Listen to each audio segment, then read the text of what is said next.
Okay, going to start with a little bit of a warm-up flow. So the first move we're going to work on is a world's greatest stretch. I'm going to get myself into a bit of a long lunge or a split leg position, both hands down towards the floor. I'm going to take my lead elbow towards my lead instep, then reach up and around, reach for the roof, and then extend in through that forward leg. I'm going to change. I'm going to repeat the thing on the other side.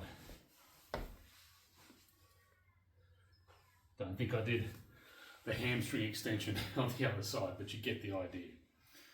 We're going to work for 6 each side. The second move we're going to work on is just going to be a yoga push-up. So I'm going to adopt a push-up position. I'm going to lower myself down to the bottom, extend, come up to the top of the push-up, and then flex. Bottom of push-up, extend, bottom of push-up, flex. And again, the magic number being 6. The third move for our flow is going to be a glute bridge march. So I'm going to adopt the glute bridge position, one leg up in the air, do my glute bridge, foot comes down, foot comes up, bum goes down. Bum goes up, foot goes down, foot goes up, bum goes down, and I repeat.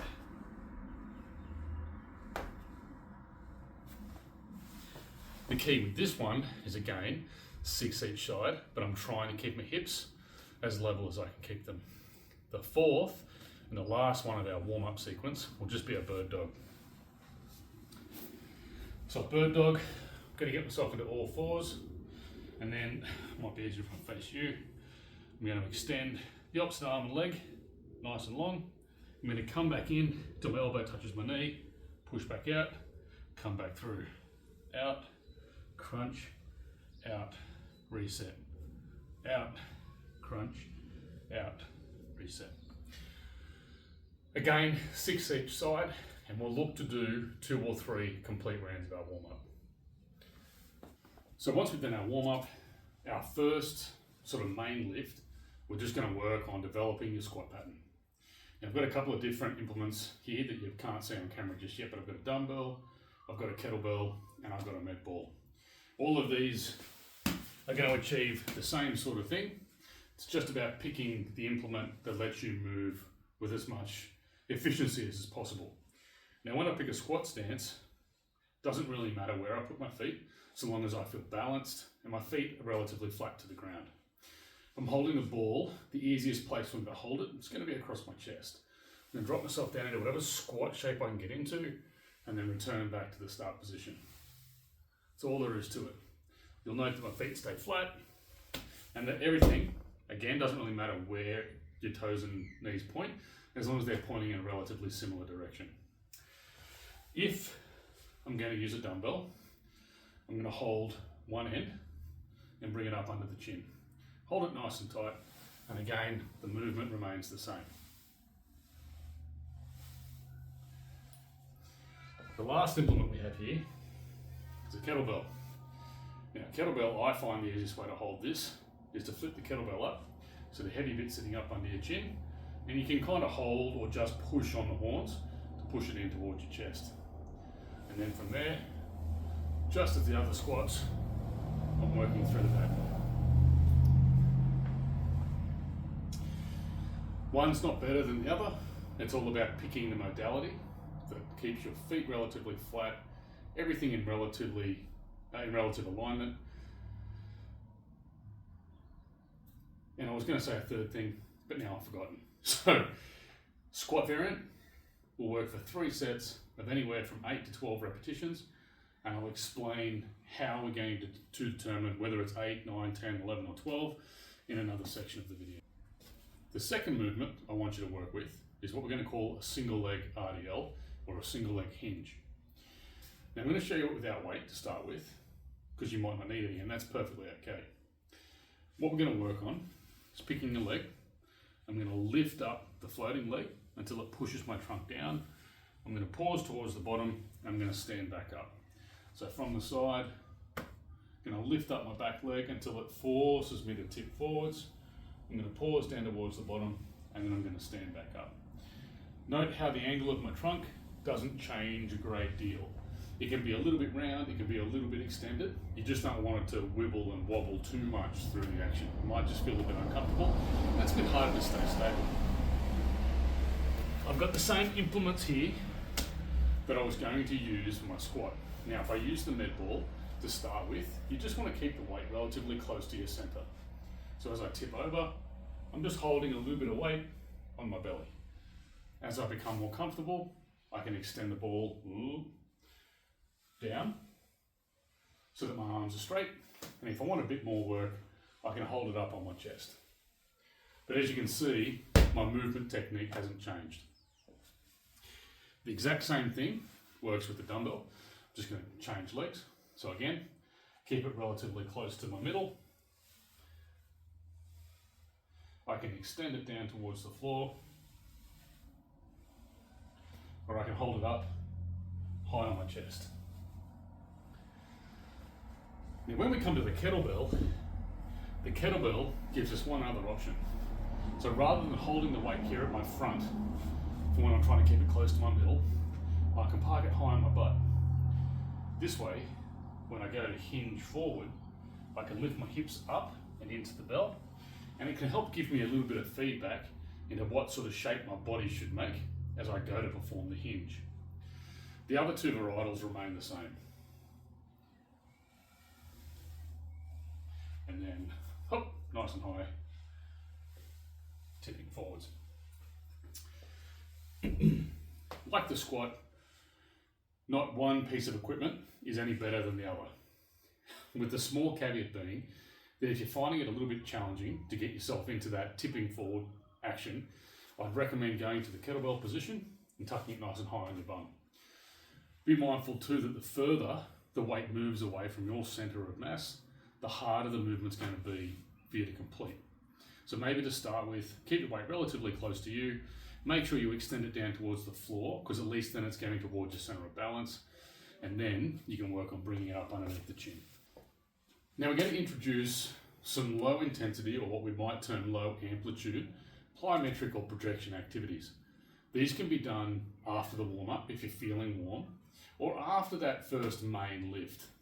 We don't want to leave them towards the end of the session, just given that we're normally a little bit tired, and these movements require a little bit more sort of intramuscular, inter-body coordination than some of the other movements that we do across the session. So the first movement we're going to do is just a little pogo. I think about keeping my legs relatively straight, nice and stiff, and I'm going to bounce exclusively through my ankle. So think about your ankle just moving up and down like this without me doing any bit of a knee bend. I can just do it on the spot to start. If it helps to grab a skipping rope, grab a skipping rope. It's very much the same action, just without it.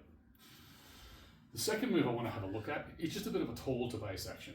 You can start with your hands on your hips, you come up onto your toes, and then stomp at the floor, with the goal being to land in some sort of a squat position.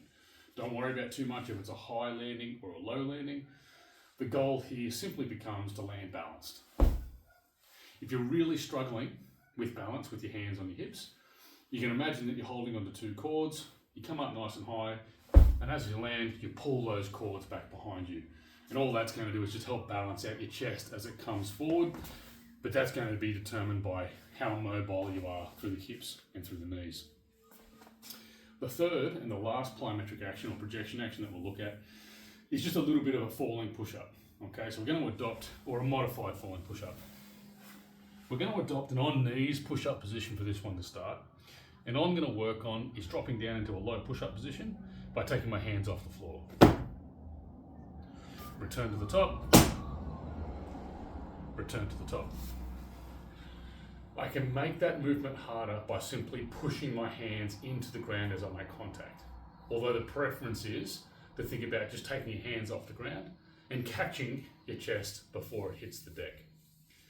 Now with our projection and plyometrics, and this will all be written down for you, with our projection and plyometrics, we're looking for maybe 3 to 4 sets, of about 4 to 8 repetitions, depending on what movement we're doing. So something like the pogo, which is relatively low in its complexity and demand, we might do 8 repetitions. for something like your catching or your falling push-up, because it's a little bit higher in demand, we're probably going to reduce the repetitions to start with, so we might be doing sets of 4.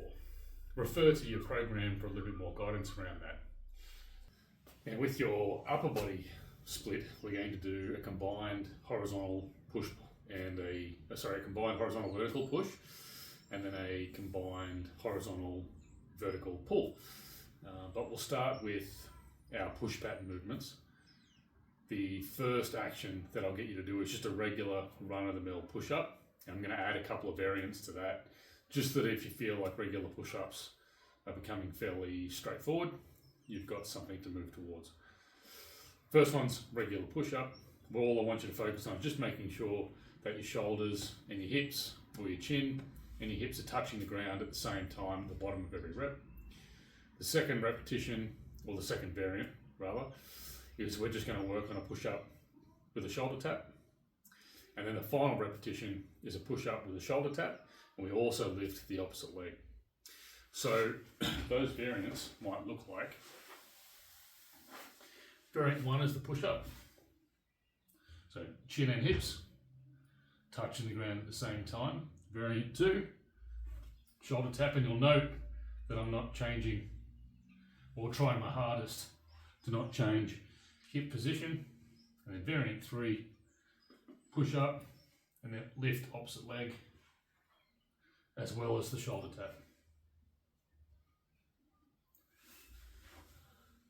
And that's what we classify as our horizontal push. A vertical push, you're just going to work with a half kneeling overhead press.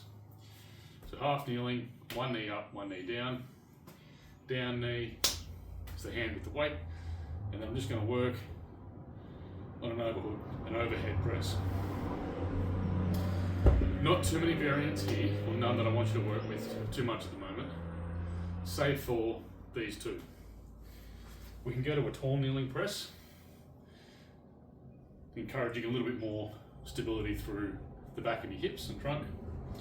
And then we can work on an inline press, where what I've tried to do is set up my forward foot so that it's in line with my back knee, and then execute the press as normal. That's going to challenge your stability, and it may be something that we work towards. So you've got your push up and your overhead press. Now for our horizontal and vertical pull pattern movements, we're going to pick a variant that's going to let us keep continuing to work on our hinge position. So we're going to work on a dumbbell bent over row. The variations that I'll show you here are all pretty much of the same action, just done a slightly different way. However, the first time, and most of the time, I just want you to work on a regular run-of-the-mill dumbbell bent over row. And you'll note that my position is very similar to that RDL end shape that we looked at earlier. Once that starts to feel pretty good, we're going to work on an alternating dumbbell bent over row. So same position, and then pull one up, and as one comes down, the other one comes up.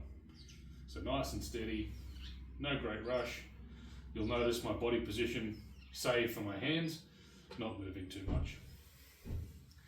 The last variation is what we might coin or term a bat wing bent over row, where I hold one dumbbell up and I perform the rows on the other side. When the number of repetitions are completed, I change and I execute the rows on the other side. So they're my bent over row variants.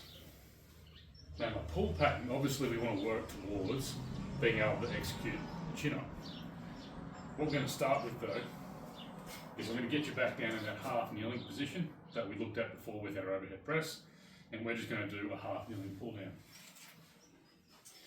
Now, finding the best position to stand is sometimes a little bit tricky, but let's say, for argument's sake, that you can see me just clearly here. I've got my cable set up, and I'm just working on a single arm cable pull down.